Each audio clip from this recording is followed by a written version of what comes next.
सोहळा आनंदाचा गजर विठुरायाचा भव्य दिव्य अखंड हरिनाम सप्ताह मौजे चांभारवाडी तालुका कन्नड जिल्हा संभाजीनगर. प्रेक्षेपण आपल्या आवडत्या मराठी हॉटस्पॉटवर. बोला नाही. अरे म्हातारपणाची काठी ज्या बापानं स्वराज्याला या देशाला अर्पण केली, आपलं कुंकुजीनं या देशाला दिलं, त्याची कदर तुम्हाला आहे? अरे आता 15 ऑगस्ट तर गेला, पण आता 26 जानेवारी येईल. त्या दिवशी तरी कुणा पैशावाल्या मोठ्यांच्या राजकारण्याच्या हातानं झेंडे फडकवण्यापेक्षा एखाद्या आर्मीतल्या पोराच्या त्याच्या कुटुंबाच्या हातानं झेंडा फडकवा. त्याच्यासारखी झेंड्याची किंमत दुसऱ्याला नाही. त्यांना खरी जाणीव आहे त्या तिरंग्याची. आपल्यासारख्याला काय वड म्हणलं की दोरी वाढायची है का? आपल्याला काय किंमत? हा, यहाँ कोई मरे वोटों के लिए तो कोई मरे नोटों के लिए. यहाँ कोई मरे वोटों के लिए तो कोई मरे नोटों के लिए. भगत सिंह सुखदेव भी सोचते होंगे हम भी मरे किन हराम जादों के लिए, हम भी मरे किन हराम जादों के लिए. कोणासाठी मेलो? मरून फायदा नाही. अरे आजची पोरं आर्मी तिथं जम्मू काश्मीरमध्ये लढतायत, सीमेवर लढतायत. त्याची बायको इथं आहे, लेकरं इथं आहेत. लेकरा बाळाचं तोंड बघत नाही वर्ष वर्ष. पोरगा महागारी येईल याची गॅरंटी आईला नाही, नवरा महागारी येईल याची गॅरंटी बायकोला नाही. अरे म्हातारपणाची काठी ज्या बापानं स्वराज्याला या देशाला अर्पण केली, आपलं कुंकुजीनं या देशाला दिलं, त्याची कदर तुम्हाला आहे? अरे आता 15 ऑगस्ट तर गेला, पण आता 26 जानेवारी येईल. त्या दिवशी तरी कुणा पैशावाल्या मोठ्यांच्या राजकारण्याच्या हातानं झेंडे फडकवण्यापेक्षा एखाद्या आर्मीतल्या पोराच्या त्याच्या कुटुंबाच्या हातानं झेंडा फडकवा. त्याच्यासारखी झेंड्याची किंमत दुसऱ्याला नाही. त्यांना खरी जाणीव आहे त्या तिरंग्याची. आपल्यासारख्याला काय वड म्हणलं की दोरी वाढायची है का? आपल्याला काय किंमत? हा, म्हणून प्रेमानं सांगते, जरा नीतिमत्तेनं जगा, जरा स्वार्थीपणा कमी करा. प्रत्येक गोष्टीत स्वार्थ शोधत जाऊ नका. देवाच्या नामात तुम्ही स्वार्थ शोधावा, नात्यात तुम्ही स्वार्थ शोधावा, कुठल्याही गोष्टीत. अरे तुम्ही एवढी वारं करता माता माऊल्या, इमानदारीनं सांगा बरं, निस्वार्थी वारं करता का? माझ्या सुनाला लिकरू होदीन, यावर्षी सोयाबीन जास्त होदीन, ऊसाला भाव येऊ दे म्हणून तुमची वार आहेत. निस्वार्थी प्रेम करता का भगवंतावर? बिलकुल नाही. मग देवाला सुद्धा तळमळ कधी वाटेल? उत्तर ऐका बरं का. देवाला सुद्धा आपल्याविषयी प्रेम कधी वाटेल? जेव्हा तुम्ही सुद्धा त्याच्यावर निस्वार्थी प्रेम कराल, जशी माय करते. Oh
करेल, आम्हीही करू.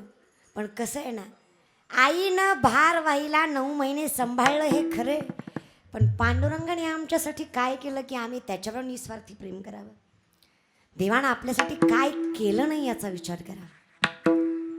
इतकं पांडुरंगाने आपल्यासाठी केलं ना, फक्त त्याची जाणीव आपल्याला नाही.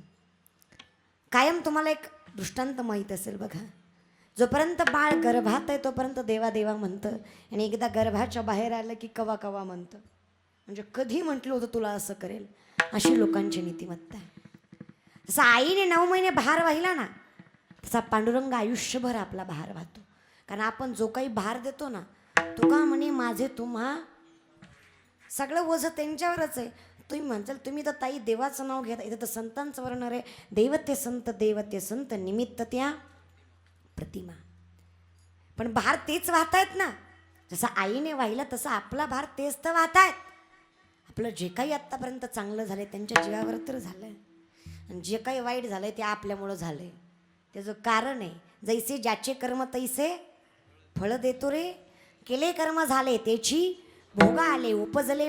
सोहळा आनंदाचा गजर विठुरायाचा भव्य दिव्य अखंड हरिनाम सप्ताह मौजे चांभारवाडी, तालुका कन्नड, जिल्हा संभाजीनगर. प्रेक्षेपण आपल्या आवडत्या मराठी हॉटस्पॉटवर.